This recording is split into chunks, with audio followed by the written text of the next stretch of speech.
श्री गणेशाय नमः। नमस्कार बंधुगण, जय जगन्नाथ। आज हेउछि शिवंकर अति प्रिय बार सोमवार। आसंतो एही पवित्र दिन रे प्रथमे श्री शिवंकु स्तुति करिबा, तापरे शिव पुराण आरंभ करिबा।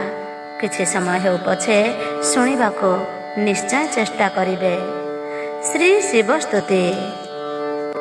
जय महादेव पंचानन उमापति, जय श्मशान विहारी धवल मूरति, जय देव भूतनाथ अनल नयन, जय जोगेश्वर प्रभु वृषभ वाहन, जय श्री शंकर जय जय गंगाधर, जय भस्म बोला गात्र श्री चंद्रशेखर, जय मृत्युंजय त्रिपुरारी शूलधारी, जय देव सदा शिव पाप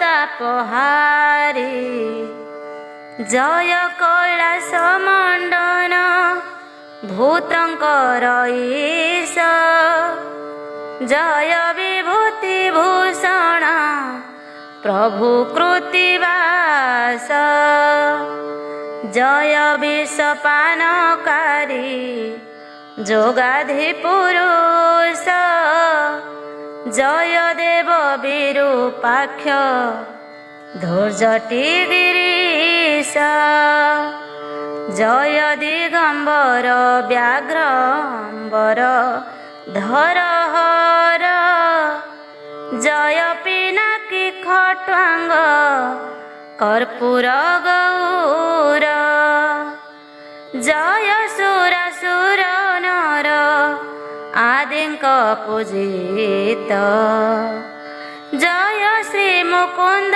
प्रिय गणेशंकतार्थ, जय लिंगराज नीलकंठ लोकनाथ, जय चंद्रचूड़ देवहर काशीनाथ, जय सकल प्राणीक आश्रयदायक, जय सविता शशांक पार्वती नायक, जय खंड परशुधर घृमित लोचन, जय मंगलदायक पिनाक धारण, जय लोहित नयन श्रीहरिंक प्रिय, जय जोगाधि पुरुष प्रभु दयामय, जय संहार करता प्रभु दिगंबर, जय देव वामदेव प्रभु महेश्वर, जय शिव इष्ट फल प्रदान कारक, जय दुखी रंकिंकर आश्रयदायक, जय जय शिव जलंधर नाशकारी, जय जय महादेव भक्त रक्षाकारी, तोहर अटई देव महिमा अपार, कि वर्णि पारिबे मोहि अज्ञान पामर, देवतांक हिते तुम्भे विषपान कल, जोगेन्द्र बोलाई श्मशान रे जे रहिल, तुम्भर महिमा मुखे के वर्णी पारिब। देव दानव मानव जाहार उद्भव, तुमे सर्वव्यापी तुमे नाना रूप धर। वृषभ उपरे बसी श्मशाने विहर, परम पुरुषट जोगी जोगेश्वर। अति चमत्कार प्रभु रूप जे तुम्भर। कर जोड़ी जणाउछि हे पार्वती वर। कृपा कटाक्षरे चाहि मोर दुख हर। देवता मानक मध्ये अट तुम्भे श्रेष्ठ। निवेदन करुअछि फेड मोर कष्ट। मुअतियारते डाके फेड मो आरत। जय जय प्रभु आहे देव भोलानाथ। फेड बान फेड दुख शरण तोहर। तू ही मो इष्ट देवता आहे देव हर। एबे आसंतु आरंभ करिबा शिव पुराण। आजिर विषय रहिछि प्रलय परे सृष्टि सर्जना किपरि। ऋषय वाच सनत कुमारंकर मुखरु श्रीगण। धर्मा धर्म कथा शुणी आनंदित मन। भूत भविष्यत जे अतीत तीनि काल। तुम्भे त्रिकालज्ञ सिना करई संसार। एक कथा शुणिबाकु बळी अछि मन। धातांक नंदन कुह ताहा विस्तारेण। महाप्रलय रे जे संसारे घटिथिला। पुनः सृष्टि सर्जना केउ परि हेला। विस्तारित कहन्तु जे आहे तपिवर।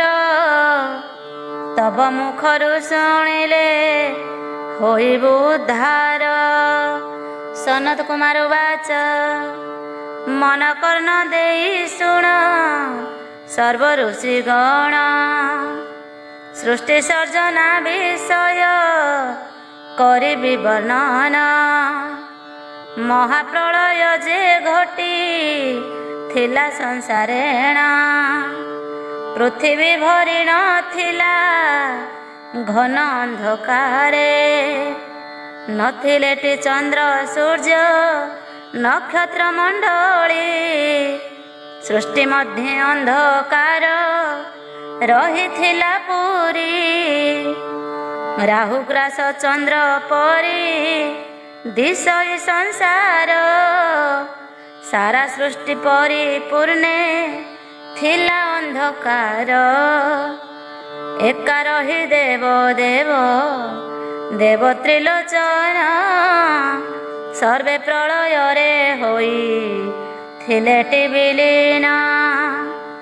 ताहांक तेजरे सृष्टि आलोकित हुए। सूर्यकांत मणि सम तांक विप्रथाए। आकाश पाताल जाए पुरी थाए जल। प्रलयर जल हेउ थाई कळ कळ। संसार रे पाप भार होइले प्रबल। किछि प्रभाव न थाए मर्त्य धर्मर।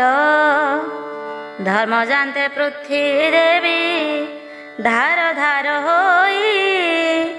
मुखरु ताहार सदा ସୁଧୀର ଗଳଇ ଚୌଦିଗେ ଅନଳ ଶିଖା ପ୍ରବଳ ଜଳଇ ପ୍ରଖର ଭାବରେ ଅଗ୍ନି ତାର ପ୍ରକାଶଇ ରୁଧିର ଗରଳ ଯେବେ ବାସୁକି ଛାଡ଼ଇ ପାତକର ଦଶ ଦିଗ ଦହନ କରଇ ସେ ଅଗ୍ନିରେ ତେଜ କେହି ସହି ନ ପାରିଣ ଛଟପଟ ହୋଇ ପ୍ରାଣୀ ଲଭନ୍ତି ମରଣ ଅଗ୍ନିର ତେଜରେ ନାଶ ହୁଅନ୍ତି ସକଳ ଚାରି ମେଘ ବରଷେ ପ୍ରବଳୁ ପ୍ରବଳ ଚତୁର୍ଦିଗେ ଜଳ ଚାହୁଁ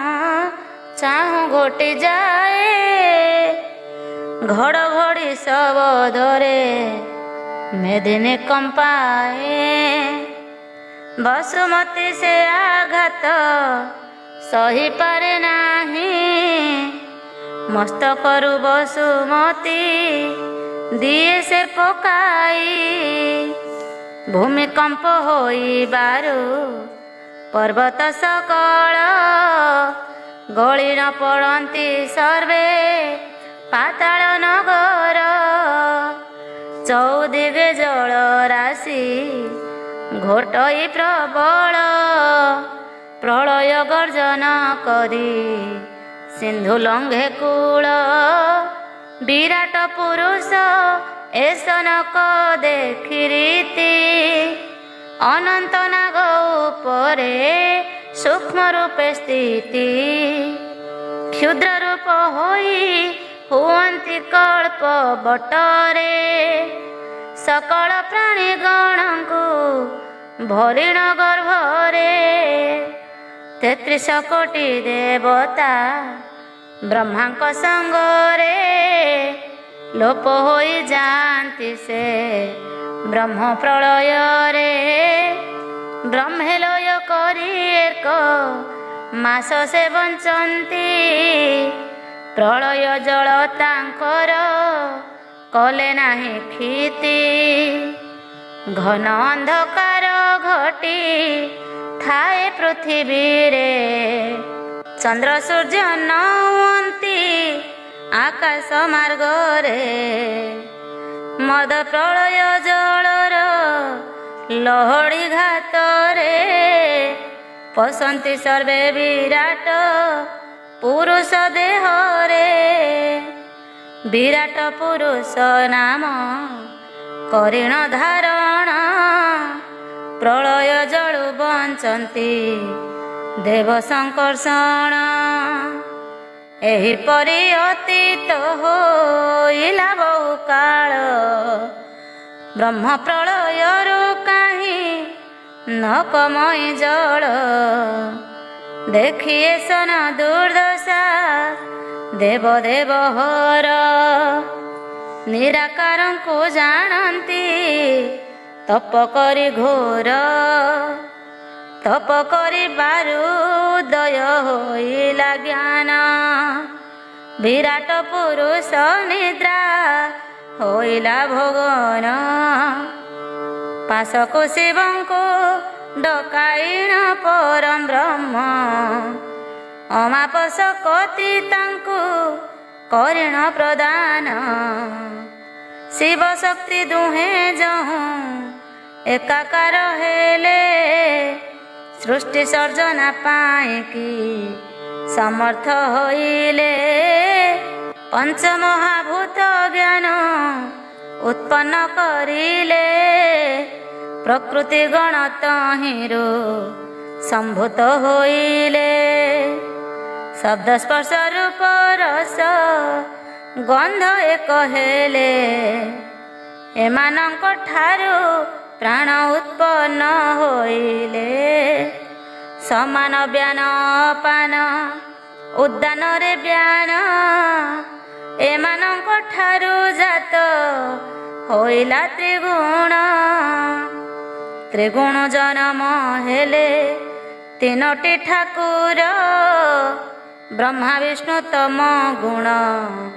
ଧାରି ମହେଶ୍ୱର ନାରାୟଣ ସତଗୁଣ ଜନମ ଲଭିଲେ ରଜଗୁଣକୁ ଧରିଣ ଧାତା ଜନମିଲେ।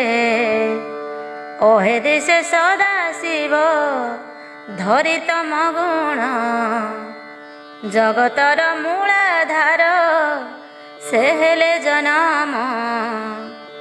ଯୁଗ ଯୁଗ ରହିଥାନ୍ତି ହୋଇଣ ମୋର ବ୍ରହ୍ମା ବିଷ୍ଣୁ ଜନମ ଲଭନ୍ତି ତତ୍କାଳ। ସଦାଶିବ ମହାଯୋଗୀ ଯୋଗକୁ ସ୍ୱାଧୀନ ମୃତ୍ୟୁଞ୍ଜୟ କରି ତାଙ୍କ ମୃତ୍ୟୁଞ୍ଜୟ ନାମ। ଅମର ହୋଇଣ ସଦା ଶିବ ରହିଥାନ୍ତି ଅରକୁ ଥର ସେ ସୃଷ୍ଟି ସର୍ଜନା କରନ୍ତି। ଦେବଙ୍କ ମଧ୍ୟରେ ଶ୍ରେଷ୍ଠ ଅଟନ୍ତି ଶଙ୍କର ମହାଦେବ ନାମ ଗୋଟି ତେଣୁ ତାହାଙ୍କର। ତାଙ୍କଠାରେ ତିଳେ ମାତ୍ର ବିକାରଟି ନାହିଁ ନିର୍ବିକାର ବୋଲି ତାଙ୍କୁ ପୁରାଣ କହି। ଭୂତମାନଙ୍କୁ ଆୟତ୍ତେ ରକ୍ଷିଣ ଅଛନ୍ତି ତେଣୁ ଭୂତନାଥ ବୋଲି ସକଳ ଜାଣନ୍ତି। ଧାତୁର ପାନ କରନ୍ତି ହୋଇନ ସେ ଭୋଳ ଭୋଳାନାଥ ନାମ ଗୋଟି ଅଟଇ ତାଙ୍କର। ସେ ପ୍ରଭୁଙ୍କର ମହିମା ଅପାର ଅଟଇ ସଂସାରରେ ମହାବଳୀ ପାର୍ବତୀଙ୍କ ସାଇଁ ଶକ୍ତିକୁ ରଖି ଅଛନ୍ତି ପାଶରେ ତାଙ୍କର। ଶକ୍ତି ଯେ ପାର୍ବତୀ ଅର୍ଦ୍ଧାଙ୍ଗିନୀ ତାହାଙ୍କର। ସେ ଦେବୀଙ୍କ ସମକକ୍ଷ ନାହିଁ କେ ସଂସାରେ ନିମିଷକେ ଇଚ୍ଛା କଲେ ସର୍ବ ବହିପାରେ। ଶିବଙ୍କ ଉପରେ ଶକ୍ତି ଆନନ୍ଦ ହୋଇଣ ଯୁଗେ ଯୁଗେ ରହିଛନ୍ତି ତାହାଙ୍କୁ ମଣିଣ। ଦୁଷ୍ଟଗଣ ଉତ୍ପାତ ହେଲେ ସଂସାରରେ ଶକ୍ତିଙ୍କୁ ପେଶନ୍ତି ସେହି ଦୁଷ୍ଟ ନାଶିବାରେ। ସେ ଶକ୍ତି ବଳରେ ଯୁଗ ଯୁଗ ଭୋଳାନାଥ ଧରାର ନାଶ କରନ୍ତି ସେ ମୂଢ଼ ଦଇତ। ତାହାଙ୍କର କଥା କେତେ କହିବଇ ମୁହିଁ ସେ ସତ୍ୟ ସେ ଧରମ ସକଳ ଅଟଇ। ଶତ୍ରୁ ବୋଲି କହି ତାର ସଂସାରରେ ନାହିଁ ସଭିଙ୍କୁ ଦୟ କରିଛି ସେ ମହାମାଇ। ଅହିଂସା ପରମ ଧର୍ମ ଶୁଣ ଦେଇ ମନ ଅହିଂସା ଯେ ଚଳଇ ଯେ ଜଗତରେ ଧନ୍ୟ। ହିଂସା ଭାବ ଯେବେ ମନୁ କରିଦେବ ଦୂର ପ୍ରିୟ ହୋଇବ ଜନ ସକଳ ସେ ଜନର। ପରମ ଧର୍ମ ଅଟଇ ଅହିଂସା ପାଳନ ଧର୍ମବନ୍ତଙ୍କ ମଧ୍ୟରେ ସେ ଅଗ୍ରଗଣ୍ୟ। ଯୁଧିଷ୍ଠିର ରାଜା ଥିଲେ ଦ୍ୱାପର ଯୁଗରେ ସତ୍ୟକୁ ଆଧାର କରି ଜିଣିଲେ ସମରେ। ସ୍ୱଦେହରେ ସ୍ୱର୍ଗପୁର କରିଲେ ଗମନ ଲେଶ ପାପ ନ ଲାଗିଲା ତାହାଙ୍କ ଅଙ୍ଗେଣ। ସକଳ ଦିନଙ୍କୁ ଏବେ ନିବେଦନ ଗିର ସତ୍ୟ ନ୍ୟାୟ ପଥେ ଚଳ ଏହି ଅଳି ମୋର। ସତ୍ୟ ସେହି ଧର୍ମ ସେହି ପ୍ରଭୁ ନିରାକାର ଯୁଗେ ଯୁଗେ ରହିଛନ୍ତି ଅଜର ମୋର। ମୋହର ଏ ଉପଦେଶ କରିଣ ଗ୍ରହଣ ସଦାଶିବଙ୍କ ଚରଣ ପସନ୍ତୁ ଶରଣ। ସଦଜ୍ଞାନ ବୁଦ୍ଧି ଦେବେ ଭୋଳା ମହେଶ୍ୱର ଲୋଭ ମୋହ କ୍ରୋଧ ସିନା ହୋଇଯିବ ଦୂର। ପ୍ରଭୁ ସର୍ବଦା ମଙ୍ଗଳ ତୁମ୍ଭର କରିବେ ମଙ୍ଗଳମୟ କୃପା କଣିକା ଦାନ ଦେବେ। ସଦାଶିବ ଯେଉଁ କାର୍ଯ୍ୟ ନ କରେ ବରଣ ସେହି କାର୍ଯ୍ୟ ନୁହଁ ଶୁଭ କାର୍ଯ୍ୟରେ ଗଣନା। ଶିବଙ୍କର ପାଦୋଦକ ପାଏ ଯେଉଁ ଜନ ତା ଅଙ୍ଗ ପବିତ୍ର ଜାଣ ହେ ସୁଜ୍ଞାନୀ ଜନ। ସୃଷ୍ଟିର ମୂଳ କରତା ପ୍ରଭୁ ଭୋଳାନାଥ ତାଙ୍କ ଚରଣେ ନମଇ ଦୀନ ବୁଦ୍ଧିମନ୍ତ। ଯମପୁରରେ ନର୍କକୁଣ୍ଡ ମାନଙ୍କର ବର୍ଣ୍ଣନା। ଋଷୟବାଚ ଧାତାନନ୍ଦନଙ୍କ ବାଣୀ ଶୁଣି ଋଷିଗଣ ବୋଲନ୍ତି ଉତ୍ତମ କଥା କହିଲେ ଆପଣ। ସୃଷ୍ଟି ସରଜନା କଥା କହି ଶୁଣାଇଲେ ମହାଦେବ ସରଜନ୍ତି ପ୍ରଳୟ ଶେଷରେ। ଧର୍ମ ଅଧର୍ମର କଥା କହିଲେ ଆପଣ ଧର୍ମ କଲା ପ୍ରାଣୀ ସିନା ଜଗତେ ମହାନ। ଅଧର୍ମ ଯେ ଜନ ସେହି ନର୍କରେ ପଡ଼ଇ କେଉଁ ପରି କେଉଁ ନର୍କ ଏ ଜୀବ ଭୋଗଇ। ନରକ ମାନଙ୍କର ଯେ କୁହ ନାମ ମାନ ଯେ ବର କର ଆମ୍ଭ ସନ୍ଦେହ ମୋଚନ। ସନତ କୁମାର ବାଚ ଋଷି ମାନଙ୍କର ଶୁଣି ଏସନ ବଚନ ଶୁଣି ଋଷି ଗଣ ମାନେ ସ୍ଥିର କରି ମନ। ନର୍କପୁର ନିର୍ମାଣ କିପରି ହୋଇଛି ନର୍କକୁଣ୍ଡ ଏକ ବିନ୍ଧାଣୀ ନିର୍ମାଣ କରିଛି। ତ୍ରେବଣ ପାପକୁ ଦଣ୍ଡ କିପରି ମିଳଇ ବିଧି ବିଧାନରେ ପ୍ରାଣୀ ସେ ପୁରେ ଭୋଗଇ।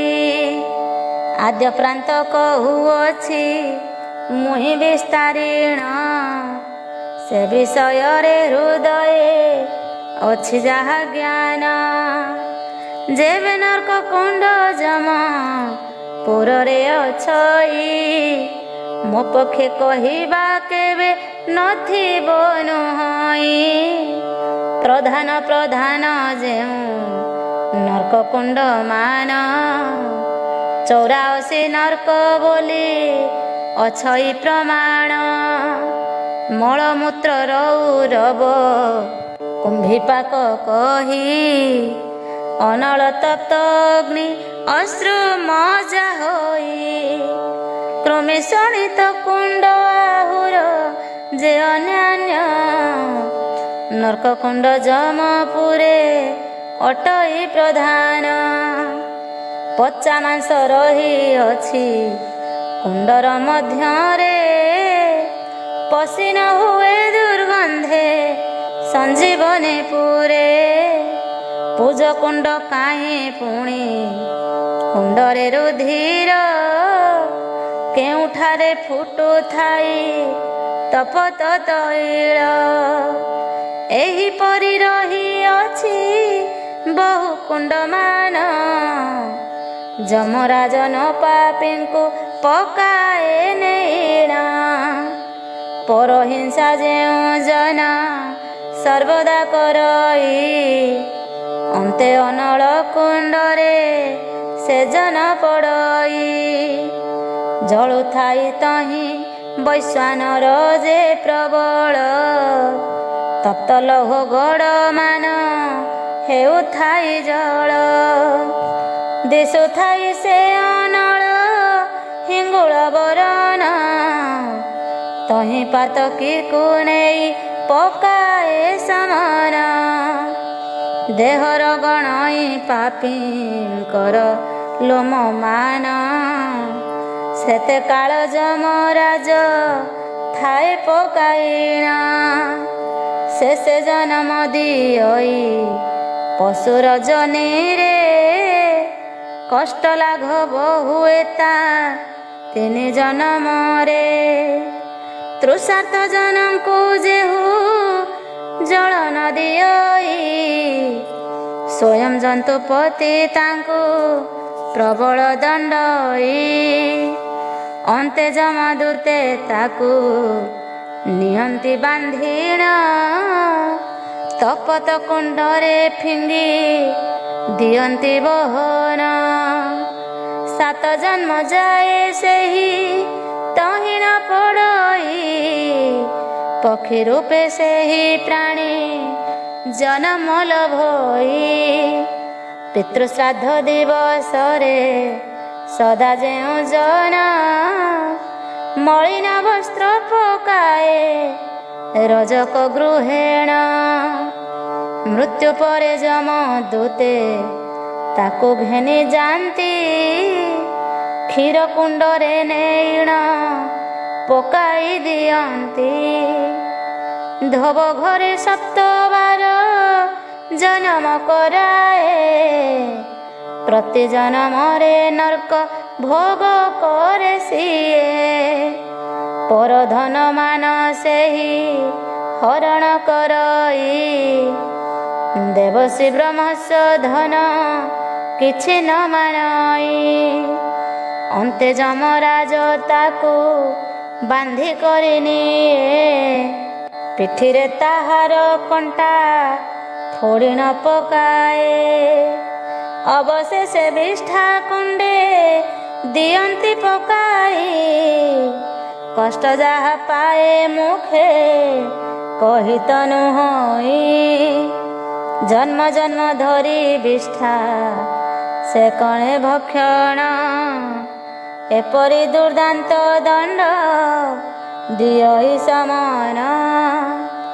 ପର ପୋଖରୀରୁ ମାଟି ଯେ ଜନ ଖୋଳଇ। ମୂତ୍ରକୁଣ୍ଡରେ ତାହାଙ୍କୁ ଦିଅନ୍ତି ପକାଇ। ମୂତ୍ରକୁଣ୍ଡେ ପଡ଼ି ମୂତ୍ର କରଇ ସେ ପାନ। ଗୋଧି ରୂପେ 7 ହୁଅଇ ଜନମ। ଲୁଚାଇ ମିଷ୍ଟାନ୍ନ ଯେହୁ ଗୋପନରେ ଖାଏ। ବହୁ କାଳେ ଶ୍ରେଷ୍ଣା କୁଣ୍ଡେ ନର୍କ ଭୋଗୁଥାଏ। ବହୁ ଦଣ୍ଡ ଦିଏ ଯମ ତାହାକୁ ନେଇଣ। ହାତକୁ ଭାଙ୍ଗନ୍ତି ତାର ସାବେଳି ମାରିଣ। 7 ବର୍ଷ ଯାଏ ପ୍ରେତ ହୋଇଣ ବୁଲଇ। ମନୁଷ୍ୟ ଦେହରୁ ରକ୍ତ ମାଂସ ଭକ୍ଷୁଥାଇ। ଅତିଥି ଯେ ଜନ ଦ୍ୱାରୁ ଫେରାଇ ଦିଅଇ। ସେ ଲୋକ ଯେ ବ୍ରହ୍ମ ହତ୍ୟା ପାତକେ ପଡ଼ଇ। ପିତୃଲୋକ ତାର ହସ୍ତୁ ନ ଘେନନ୍ତି ଜଳ। ଜନମ ହୁଅନ୍ତି ସେହି ଆସି ମର୍ତ୍ତ୍ୟପୁର। ଶପଥ ଜନମ ଯାଏ ମରତେ ଜନ୍ମଇ। ଦରିଦ୍ର ହୋଇଣ ଦ୍ୱାରେ ଦ୍ୱାରେ ବୁଲୁଥାଇ। ବ୍ରାହ୍ମଣର ଧାନ ଯେହୁ କରଇ ହରଣ। ପୁଣି ମଞ୍ଚ ମଣ୍ଡଳରେ ହୋଇ ଜନମ। ଯକ୍ଷ କୁଣ୍ଡରେ ତାହାକୁ ଦିଅନ୍ତି ପକାଇ। କୁର୍କଳାସ ହୋଇ ପୁଣି ଜନମ ଲଭଇ। କାମେ ମତ ହୋଇ ପର ନାରୀକୁ ଯେ ହରେ। ଯମଦୂତ ତାକୁ ବାନ୍ଧି ନିଏ ଅନ୍ତକାଳେ। ଲୁହ ତ ତାଇଣ ତାକୁ କରନ୍ତି ପ୍ରହାର। ପରିସ୍ରା କରନ୍ତି ସର୍ବେ ମୁଖରେ ତାହାର।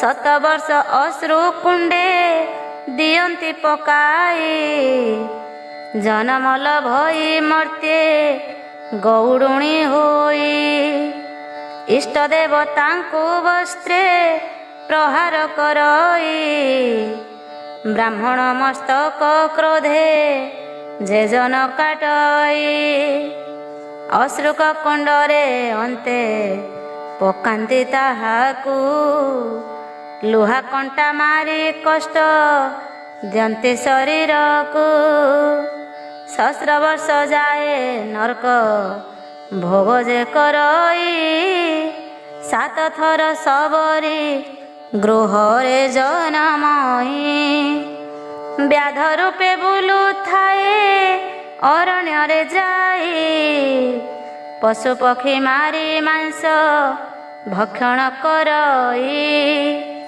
ହରି ନାମ ଗାଇ ଭକ୍ତେ କରିଲେ ନର୍ତ୍ତନ ତାଙ୍କୁ ଉପହାସ ବସି କରଇ ଯେ ଜନ ଅଶ୍ରୁକୁଣ୍ଡେ 7 ବର୍ଷ ତାହାକୁ ପକାନ୍ତି ଚାଣ୍ଡାଳ ଜନଇରେ ପୁଣି ଜନମଲ ଭନ୍ତି ତ୍ରୟ ଜନ୍ମ ସେ ଚଣ୍ଡାଳ ରୂପେ ଜନମଇ ମଦ ମାଂସ ଖାଇ ସଦା ଉଦର ପୋଷଇ ପରଠାରେ ଈର୍ଷା ପରେ ନିନ୍ଦଇ ଯେ ଜନ ସହି ନ ପାରଇ ପର ସମ୍ପଦ ଦେଖିଣ 7 ବର୍ଷ ଯାଏ ମଳ କୁଣ୍ଡରେ ପକାନ୍ତି ନାନା ପ୍ରକାର ଦଣ୍ଡ ତାହାକୁ ଦିଅନ୍ତି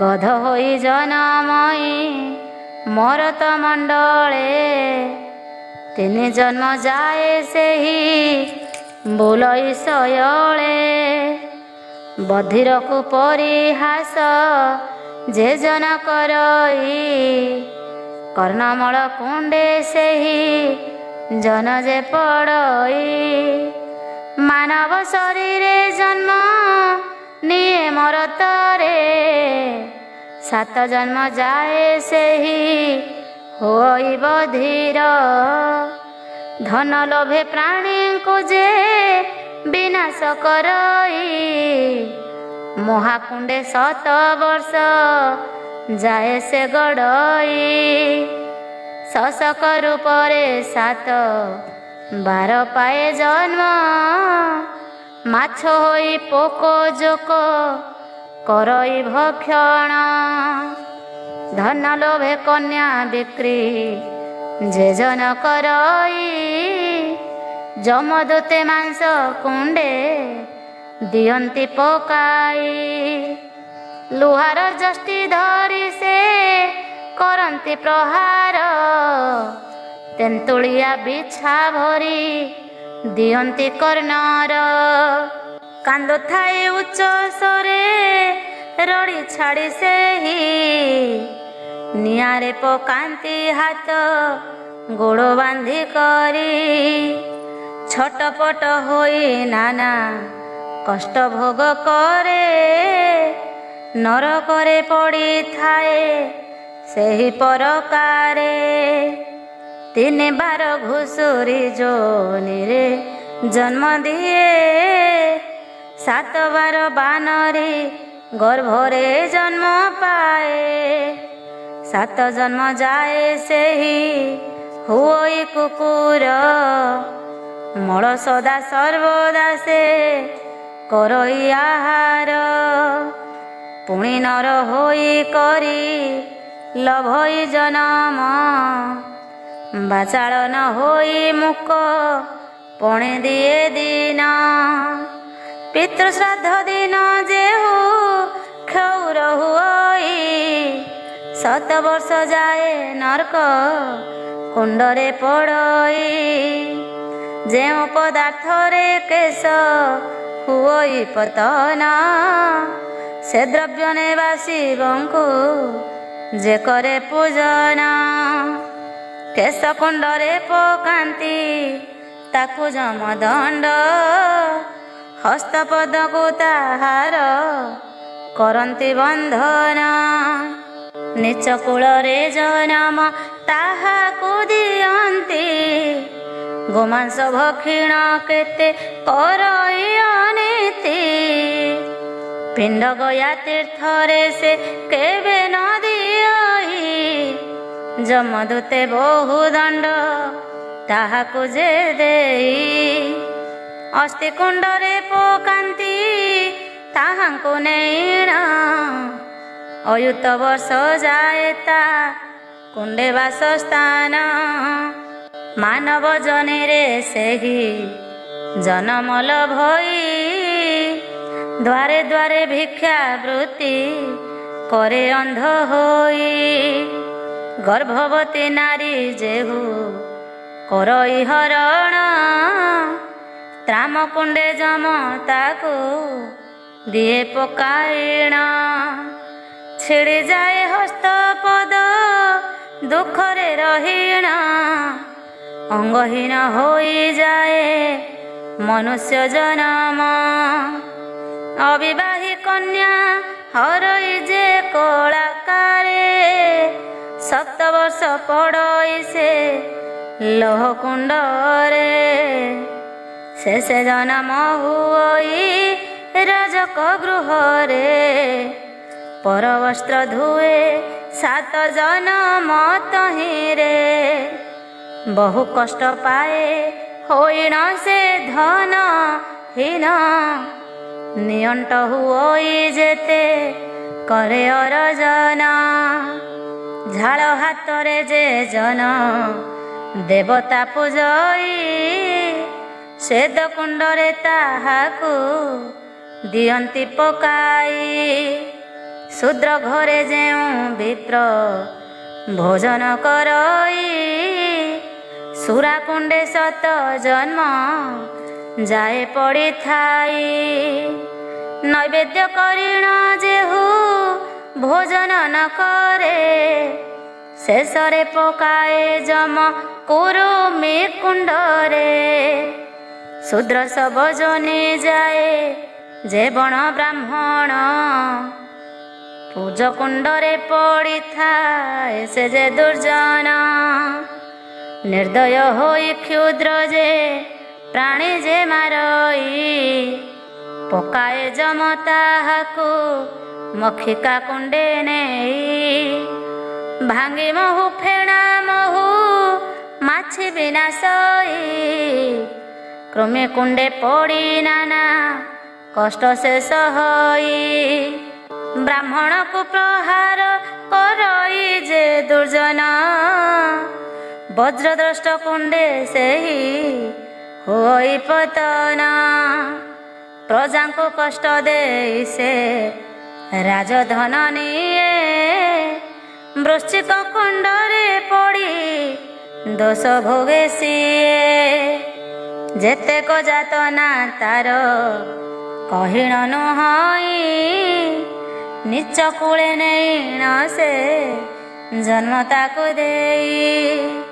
ସ୍ୱଧର୍ମ ତେଜିଣ ପର ଧର୍ମ ଯେ କରେ। ପକାଏ ସମନ ତାକୁ ମଶାଲ କୁଣ୍ଡରେ। ବନ୍ଦୀ ବିନା ଦୋଷେ ପ୍ରାଣୀ ଯେ ସେ ରଖଇ। ଚରମ କୁଣ୍ଡେ ସମନ ତାକୁ ନିକ୍ଷେପଇ। ପରର ମଣି ହରଇ କାମେ ବଶ ହୋଇ। ଅନ୍ତେ ଯମଦୂତେ ତାକୁ ବାନ୍ଧି ଘେନି ଯାଇ। କାଳକୁଣ୍ଡ ନରକରେ ତାହାକୁ ପକାନ୍ତି। ମସ୍ତକରେ ଥିବା କେଶ ଅଗ୍ନିରେ ପୋଡ଼ନ୍ତି। ଡାମରା କାକ ମୁଣ୍ଡକୁ ହାଣଇ ତାହାର।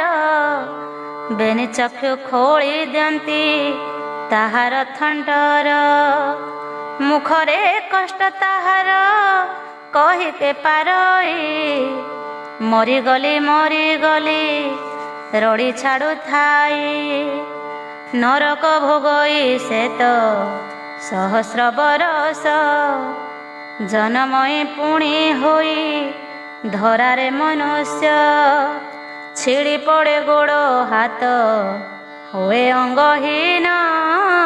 ବହୁତ କଷ୍ଟ ଭଇ ସେହି ପାପୀ ଜନ ସୁବର୍ଣ୍ଣ ଚୋରାଏ ଲୋଭ କରି ଯେଉଁ ନର ସଞ୍ଚାଣ କୁଣ୍ଡେ ପକାଏ ସୂର୍ଯ୍ୟଙ୍କ କୁମର ସଞ୍ଚାଣର ମୂଳ ସେହି କରଇ ଭକ୍ଷଣ ମୁଣ୍ଡେ ପ୍ରହାରନ୍ତି ଯମ ଦୂତେ ଘନ ଘନ ଅୟୁତ ବରଷ ଦଣ୍ଡ ସେଠାରେ ଭୋଗଇ ପୁଣି ନର ହୋଇ ଧରା ଧାମେ ଜନମଇ ସୁବାସ ପଦାର୍ଥ ଯେହୁ କରଇ ହରଣ ତାହାକୁ ବହୁତ ଦଣ୍ଡ ଦିଅଇ ସମାନ ତୈଳ ପଦାର୍ଥ ଯେହୁ ଯେ କରଇ ହରଣ ଅନଳ କୁଣ୍ଡରେ ତାକୁ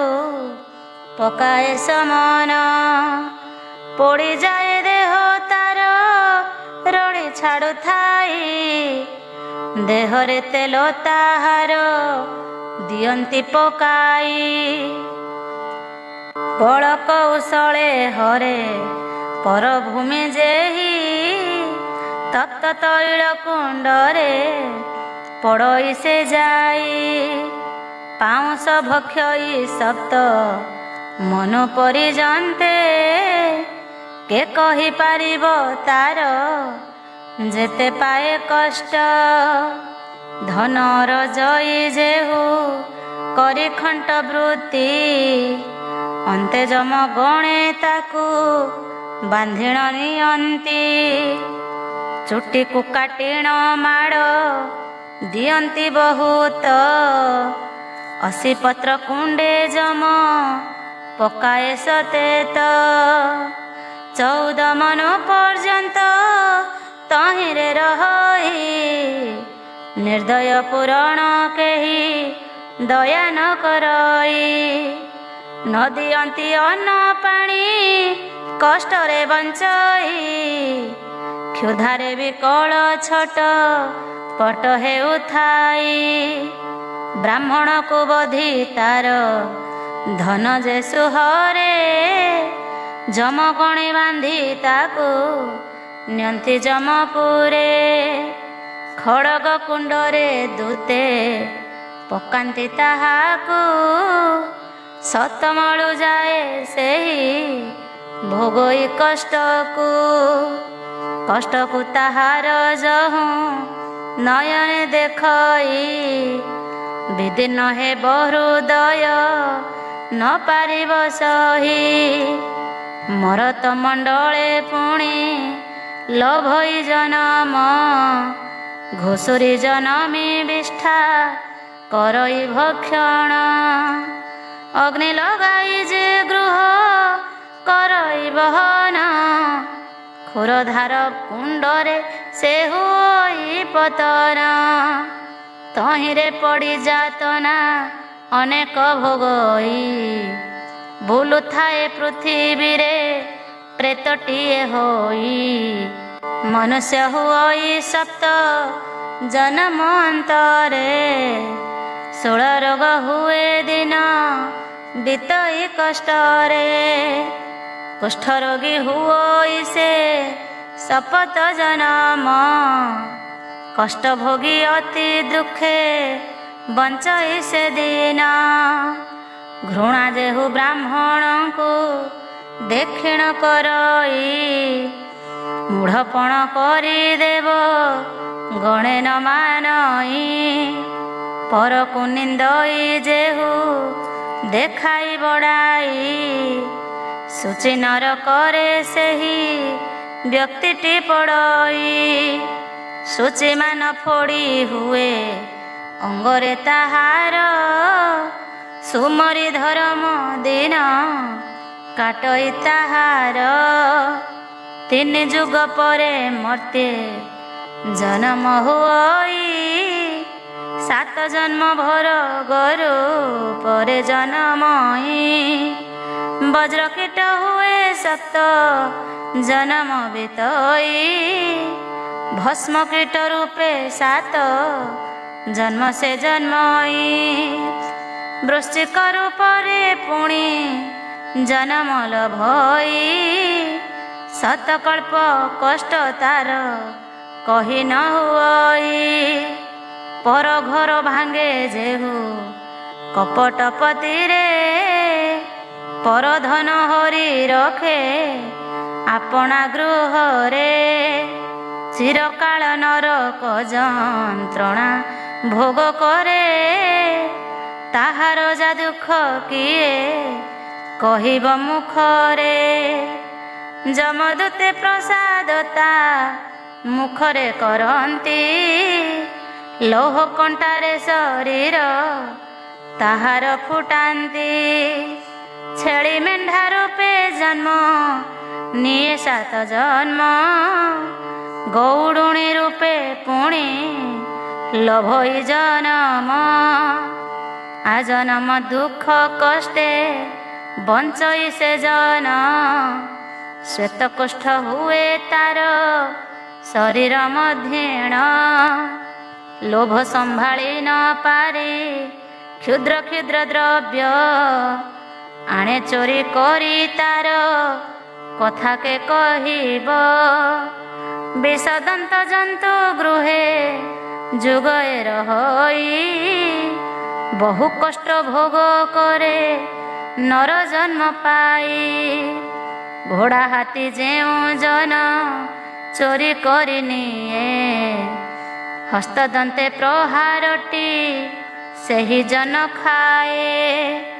ଗଜଦନ୍ତ କୁଣ୍ଡେ ସେହୁ ପତନ ହୁଅଇ ମୁସରେ ଢାଳନ୍ତି ଦ୍ରୁତେ ମଳମୂତ୍ର ନେଇ। ଗଜ ରୂପେ ତ୍ରୟ ବାର ଜନମଲ ଭଇ ତଦୁତାରେ ମ୍ଲେଚ୍ଛ କରି ଜନମ ଦିଅଇ। ତୃଷାତୁରୀଙ୍କୁ ମାଗିଲେ ଜଳ ଯେ ନ ଦେଇ ସେ ଜଳକୁ ଯେଉଁ ଜନ ପିଣ ଦିଅଇ। ଗୋମାଂସ କୁଣ୍ଡରେ ଯମ ତାହାକୁ ପକାଏ ଏକ ମନ ପରିଜନ୍ତେ ଗୋମାଂସ ସେ ଖାଏ। ଯୋଗୀ ରୂପରେ ସେ ପୁଣି ହୁଅଇ ଜନମ ଦ୍ୱାର ଦ୍ୱାର ବୁଲି ଭିକ୍ଷା କରେ ସେ ଦୁର୍ଜନ। ଗୋବ୍ରାହ୍ମଣକୁ ଯେ ନର ବଧ ସେହି କରେ ମାନେ ତ ନାରୀଙ୍କୁ ଯେହୁ କାମେ ମାତି ହରେ। ରୌରବ ନରକେ ବାସ କର 4 ଜନ୍ମ ତାହାକୁ ଅଗ୍ନିରେ ଦୂତେ ଦିଅନ୍ତି ପକାଇଣ। ମିତ୍ରକୂଳେ ସମନ ଯେ ଜନମ ଦିଅଇ ବିପ୍ରକର୍ମ ତେଜି ଶୂଦ୍ର କରମ କରଇ। ଦାନୁଆ ବ୍ରାହ୍ମଣ ବୋଲି ତାହାକୁ କହନ୍ତି ଶୂଦ୍ର ଘରୁ ଦାନ ନିଅ ସେ ନୀତି ନୀତି। ଭିକ୍ଷାକିକୁ ନାସି ଭିକ୍ଷା ଯେ ଜନ ହରଇ ତାର ଯେତେ ପାପ ମୁଖେ କହି ତ ନୁହଇ। କର୍କଟ ଦାଢ଼ରେ ସେହି ପଡ଼େ 7 ବାର ତାହାକୁ ସମନ ଦୂତେ କରନ୍ତି ପ୍ରହାର। ଜନମି ମର୍ତ୍ତ୍ୟରେ ଭ୍ରୂଣ ହତ୍ୟା ସେ କରଇ ସଂସାରେ ମହାପାତ କି ସେ ଜନ ହୁଅଇ। ଅନ୍ତେ ଯମଦୂତେ ତାଙ୍କୁ ନିଅନ୍ତି ଧରିଣ ତତଲା ତେଲରେ ଦିଅନ୍ତି ସେହି ପକାଇଣ। କଣ୍ଠ ବସେ ତାହାକୁ ଯେ ଦିଅନ୍ତି ଫୋପଡ଼ାଇ ତପ୍ତ ପାଷାଣେ ଦୂତେ ଯେ ଦିଅନ୍ତି ପକାଇ। ତପ୍ତ ଜଳ ତା ଉପରେ ଦିଅନ୍ତି ସିଞ୍ଚିଣ ନିକ୍ଷେପନ୍ତି ଅନଳରେ ଯମଦୂତ ଗଣ। ଘୁଷୁରୀ ରୂପରେ 7 ଜନମ ଜନ୍ମଇ କୃଷ୍ଣ ସର୍ପ ଶପଥ ଜନମ ସେ ହୁଅଇ। ଜଳକୁଣ୍ଡରେ ପଡ଼ଇ ସମନ ନଗରେ ମଳକୁ 7 ଜନ୍ମ ଯାଏ ଭକ୍ଷଣ ସେ କରେ। ନରଦେହ ବହି କଷ୍ଟ ବହୁତ ସହଇ ମୁଖ ନ ଚାହାନ୍ତି ରହେ ଅପୁତ୍ରିକ ହୋଇ। ଅପୁତ୍ରିକ ହେତୁ ଘୃଣା କରନ୍ତି ସୁଜନ। ରକ୍ତ ପୁଷ୍ପରାଜ ଯକ୍ଷ୍ମା ହୁଏ ରୋଗମାନ। ଶୁଣ ସର୍ବ ଋଷିଗଣ ନରକ କାହାଣୀ। ନରକର କଥା ଅତ୍ୟନ୍ତ ଗହନ ବାଣୀ। ଋଷିଗଣ ଶୁଣି କରି ଆନନ୍ଦିତ ମନ। ଧାତା ସୁତକୁ ପ୍ରଶଂସା କଲେ ଜଣ ଜଣ। ମହେନ୍ଦ୍ର ବେଳାରେ ରାତ୍ରି ପାହିଥିଲା ବୋଲି। ତୁମ୍ଭ ଦର୍ଶନ ପାଇଲୁ ମୁକ୍ତି ଇଚ୍ଛି କରି। ନରକର କଥା ମାନ କରିଲୁ ଶ୍ରବଣ। ଆଉ କିଛି ଶୁଣିବାକୁ ବଳି ଅଛି ମନ। ସେହି କଥା ହେ ମୁନି ବର ତୁମ୍ଭେ କୁହ। ଆମ୍ଭରି ମନରୁ ତୁଟି ନ ଯାଉ ସନ୍ଦେହ। କେଉଁ ପାପେ ବ୍ରହ୍ମ ହତ୍ୟା ପାତକ ହୁଅଇ। ସେ କଥା ବିଚାର କରି କୁହ ତପିସାଇ। କେଉଁ ପାପ ହୁଏ କଲେ ଆଗମ୍ୟ ଗମନ। ବୃଷାଳୀପତିର କଥା କୁହ ବିଚାରିଣ। ଆମ୍ଭମାନଙ୍କର ଏଥେ ସଂଶୟ ଛଇ।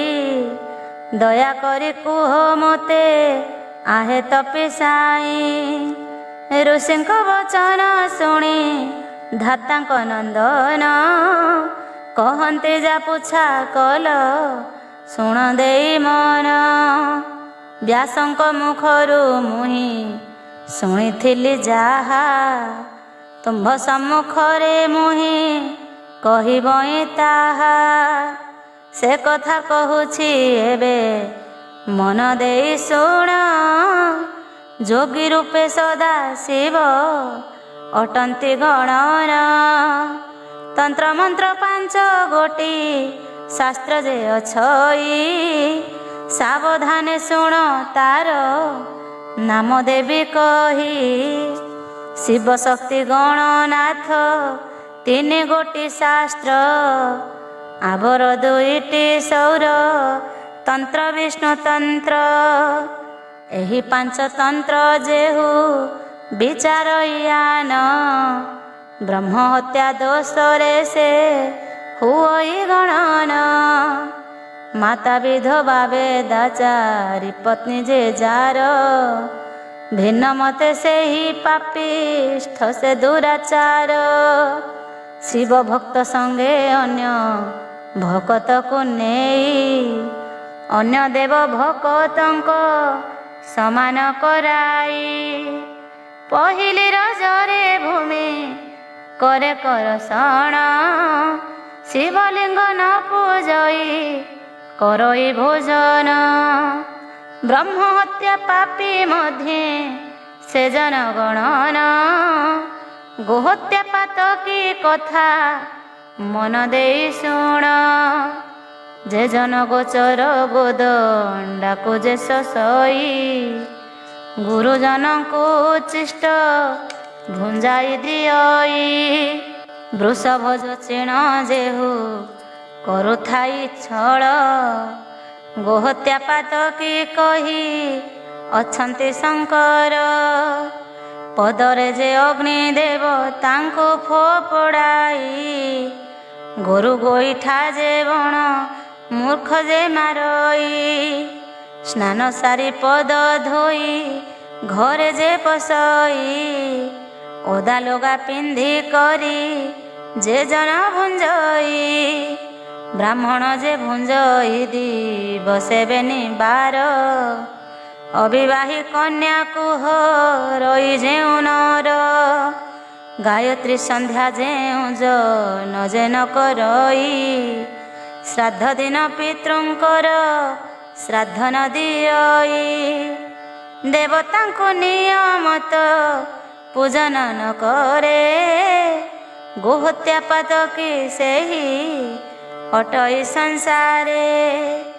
अनलरु जे दियई गौरव बहीण। जल देवता मान्य करे ଯେଉଁ ଜନ। ଶୂଦ୍ର ନମସ୍କାର କରେ ଯେ ବଣ ବ୍ରାହ୍ମଣ, ନ କହି କଦା ତାଙ୍କୁ ଆଶିଷ ବଚନ। ବିଦ୍ୟାର୍ଥୀଙ୍କୁ ଠକେ ବିଦ୍ୟା ଜନ ଘେନ କରେ, ଗୋହତ୍ୟା ପାତକୀ ତାକୁ କହେ ପୁରାଣରେ।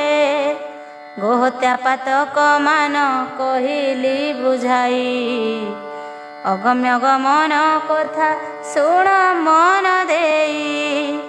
ଶୂଦ୍ରକୁ ହରେ ବ୍ରାହ୍ମଣ, ବ୍ରାହ୍ମଣୀ ଯେ ଶୂଦ୍ରେ, ଅଗମ୍ୟ ଗମନ ଏହି ପାପଙ୍କର ମଧ୍ୟେ। ବୃଷଳି ସଙ୍ଗରେ ପ୍ରେମ କରିଲେ ବ୍ରାହ୍ମଣ, ନିଜ ଜନନୀକୁ ହସି ଥାଇ ଯେଉଁ ଜନ। ଗୁରୁ ପତ୍ନୀ ବିମାତା ଯେ ହରଣ କରଇ, କନ୍ୟା ବଧୂ ଶାଶୁଙ୍କର ଇଜ୍ଜତ ଘେନଇ। ଭାଇ ବୋହୂକୁ ହରଣ କଲେ ଯେ ଦୁର୍ଜନ, ଭାତ୍ର ଭଗିନୀକୁ ହରେ ପଡ଼ିବାରୁ କାମ। ବଡ଼ ମାଉସୀ ଶିଷ୍ୟା ହରଇ ଯେ ଜନ, ମାତୁଳାଣୀ ଆଇ ଝିଆରୀ ନାତୁଣୀ ମାନ। ଭଗିନୀ ହରିଣ ହରେ ପୁତୁରା ବୋହୂକୁ, ଅଗମ୍ୟାଗମନ ପାପ କହନ୍ତି ତାହାକୁ। ସେ ଜନ କୁମ୍ଭୀ ପାକ ଯେ ନର୍କରେ ପଡ଼ଇ, ସେ ନର୍କେ ବହୁ ଯନ୍ତ୍ରଣା ସେ ଜନ ଭୋଗଇ। ଅଗମ୍ୟ ଗମନ ପାପ ଏ ସମସ୍ତ ଜାଣ, କର ହେ ଶ୍ରବଣ ଯେଉଁ ଦ୍ୱିଜ ସନ୍ଧ୍ୟାହୀନ। କୁରୁକ୍ଷେତ୍ର ବିଷ୍ଣୁ ଧାମ ବଦରିକାଶ୍ରମ, ତ୍ରିବେଣୀ ଗଙ୍ଗା ଗୋମତୀ କରନ୍ତି ସଙ୍ଗମ। ବୃନ୍ଦାବନ ହରିଦ୍ୱାର ନୈମିଷା କାନନ, ଧମା ସରସ୍ୱତୀ ରହି ଅଛି ନଦୀମାନ।